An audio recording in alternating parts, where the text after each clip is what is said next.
Next, we're going to hear from Doug Alderson. Doug Alderson is probably one of the most prolific writers I know. He stays up late after his day job and writes and writes. He's published many books, won 3 national awards, and his latest book is called Encounters with Endangered Wildlife, and he's always generous with sharing his work. So we're really happy to have with us tonight Doug Alderson.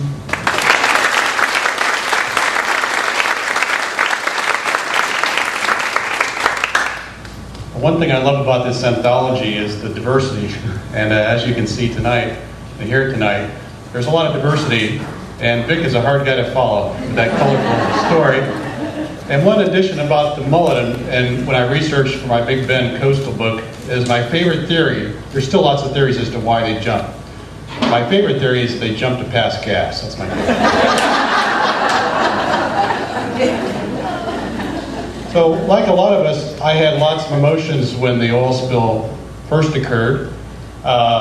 Disbelief, numbness, anger, outrage, pleading for forgiveness to the coast eventually. I mean, all these ranges of emotion, helplessness, and it reminded me a bit of a relative who was diagnosed with a serious illness and the different emotions you have, or if you were diagnosed with that illness. It's not terminal, though. As Jack pointed out, the coast, the Gulf will recover. It's just that in the short term, it's just awful to see it.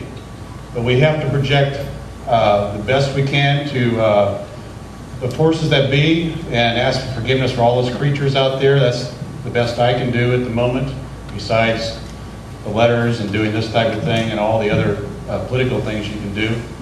And also, as Sue will point out, I'm sure she hasn't already, it's just to work in our own lifestyles, our own consumption of oil, because we're all kind of complicit in this situation, because we do drive cars, we use electricity, and unless we're somehow independent from that whole system, we are part of that system. So we have to really work on these alternatives. Maybe this is the wake-up call we've been waiting for. We've had a few wake-up calls.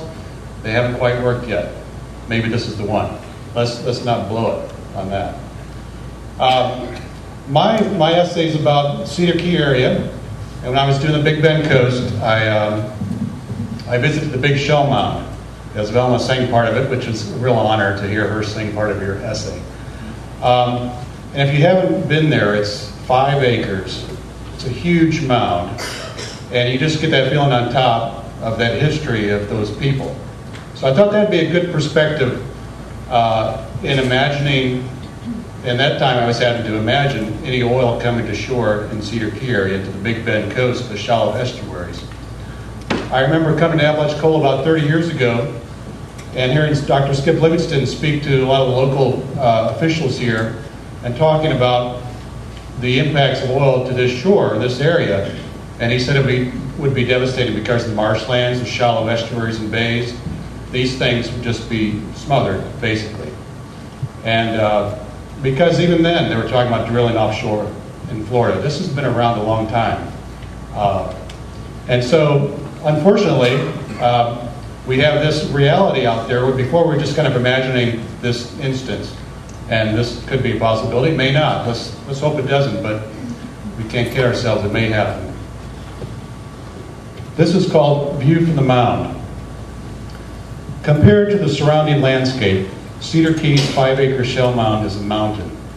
This 28-foot summit affords a panoramic view of marshes, islands, and blue waters that has changed little since the time of the Timucua Indians, an early people who lived, loved, and ate along the Gulf for 2,500 years or more. The Timucua, generation after generation, built this mound from discarded oyster, clam, and whelk shells. People still fish these waters and harvest shellfish. In fact, Cedar Key clam farming, begun as a retraining program for out-of-work fishermen after Florida's commercial net ban went into effect in 1995, is now a multi-million-dollar industry. Cedar Key bivalves continue to feed people as they did in ancient times. The seagrass beds here along the Big Bend coast are the most intact and expansive in the Gulf, providing homes for a multitude of commercially viable marine species. According to the Florida Fish and Wildlife Conservation Commission, a single acre can support an astounding 40,000 fish and 50 million invertebrates. Seagrass beds are among the most productive habitats on Earth. The rich marine life of the area has attracted birds through the eons. Wading birds, roseate spoonbills, great flocks of ducks, ibis, and white pelicans frequent the waters. Ospreys and bald eagles soar across the skies. Mullet leap inexplicably, and dolphins drive fish against marshy shores for easy feeding. In the past few years, sea kayakers on both short and long distance journeys are paddling these productive waters in greater numbers, helping to create a robust ecotourism economy. They are reminiscent of early dugout paddlers, except most seem more inclined to take away memories instead of fish. All of this could change with oil drilling. Ironically, the island of Cedar Key juts 3 miles into the Gulf, marking the boundary where oil drilling is being considered in state waters. One spill in these shallow waters would suffocate seagrass and shellfish, coat birds with crude oil, and harm the region's biological productivity for generations. Furthermore, the rigs, pipelines, and support industries would likely change Cedar Key from an ecotourist haven to an industrial port, harkening back to the town's mid-1800s shipping heyday when bars, brothels, and gambling establishments lined its wharf, and one travel writer labeled it the toughest town in the South. Most men carried 1 or 2 pistols and a Bowie knife. This was Dodge City, Gulf Coast style. Cedar Key has a history of boom and bust, whether it was importing or exporting goods, harvesting coastal cedar trees for pencils, or capturing sea turtles for food. Oil is no different. Drilling will further enable our oil addiction until we are forced, kicking and screaming, into the post-fossil fuel age decades too late. We are at a pivotal point in our history, much like the Timucua faced with the Spanish onslaught. The difference? Our arrows have to be words that pierce greed and illusion, opening hearts that have been hardened by false promises.